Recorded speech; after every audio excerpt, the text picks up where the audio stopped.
sake of time, I just realized that clock's a few minutes off, and I want to be mindful of time. I'm gonna move ahead to the next things, but I would encourage you to think about continuing to do this on your own. And then in your list, there's a couple different activities to do around purpose.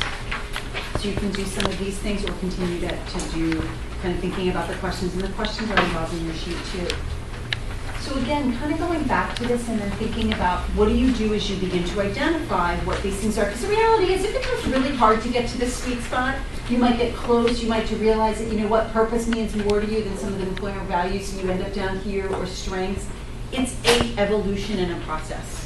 When I work with people on this, these are 3 things I like to keep in mind on how you actually go from here to there. We've talked about a lot of tools on how to identify this, how to begin to piece it together. When I talk to people about pivoting, taking time to think about how do you leverage your skills to move into a space that you want to do. And pivoting, if you pivot in a basketball, one foot stays centered. So you might use your skills. So if you're looking to move into a different types of competency, say you've been working in international development, and you've been working in international development, and you've been doing events and development, we were talking about that, and you want to move into programs. Well, you might leverage the fact that you've been in international development to get a job that's doing events and programs, and then start to lean more and more into that. So find some skill sets of yours that will enable you to pivot to make that transition. Because the reality is, I'm hiring for a person in my office right now, and I'm amazed at the Hail Mary resumes I get from people that are like, there's zero anything in there that shows the relevance for the job. There's nothing. I have hired someone in the past who did kind of make a stretch for something, but the resume was so clearly, closely aligned that it made me enough intrigued to show me the pivot skills that are in her cover letter. Remember, that resume does not tell the story. You have to do a competitor analysis when you're applying for jobs. Who are you going to be up against? If you don't know someone in that office who's going to pull your resume, and that resume doesn't tell that story, this is where pivoting is important. You take the ingredients of your resume and you reposition them, pivoting to tell that story. I think about stepping stones. How do you move into that direction? When I first moved to DC, that job that I got that wasn't the right fit for me, but it was as a national training manager because I continually build out my training experience, so I was able to shift into that space. But it had taken a couple different steps. That leaning out into a job, which is what the stepping stones are. And really it's a lattice. I don't like this term of career ladder. There is no such thing as a career ladder. I actually, just to be honest with you, a picture I really should put up there that I love more, I call it the career jungle gym. Because there'll be times in your life something else happens and you take a slide and you go in a different direction. Or you kind of, you step over something else, but it's not this clear pathway. Because the reality is, even at this point in your career, even if you're in your 40s, even if you're in your 50s, you still have a lot of career ahead of you. There are things that you haven't even done yet that you are going to be great at, that maybe there's some things you have to let go of, create space and create that vacuum in your life that something gets filled up with something you didn't even know you were going to love.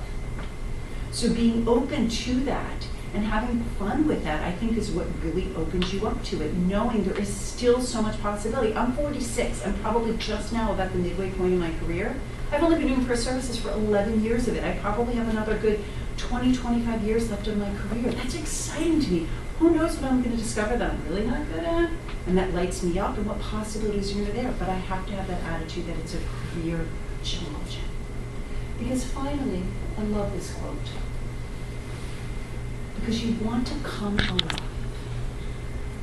The more you come alive, the more you find work that integrates those strengths, values, and purpose, that is how you become just that flourishing person in all ways in your life.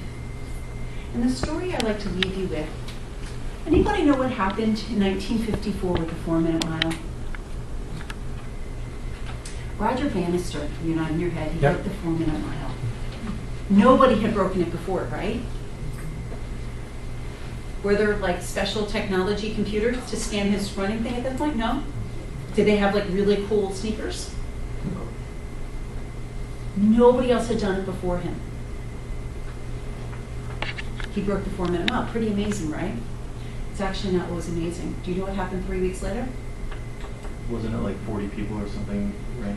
In the next year, it was next year, there was like 3 weeks later, somebody broke it. I think it might have been something like 40 people in the next year broke the 4-minute mile. What changed? It could be done. The belief. That's all that changed. So I want to leave that with all of you, is that what is that thing in your head you're thinking, this is this thing, it's never going to happen, I'm never going to get this job, I'm never going to make this transition. What is that 4-minute mob in your head that you're stuck with?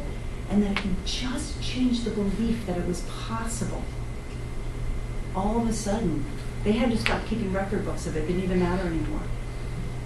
And just shifted because of one person. So one shift in your attitude, one shift in the way that you approach things, and all of a sudden, you start to come. So thank you.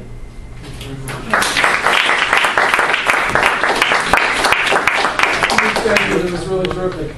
Again, if you can take a second, please give us your feedback. It really does matter. We take it very seriously, and we've brought in new programs and new ideas really based on the feedback you've given us prior events. And then we do a monthly drawing for a small gift card. So thank you all for coming. Can I get the cards back too? Can you get a chance? You know others who would enjoy. And if people have questions, my information, Career Happiness Coaching, you can find my website. Contact information is right on there. Thank you.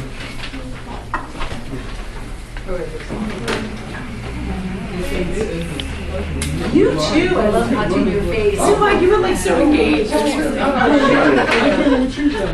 Thank you.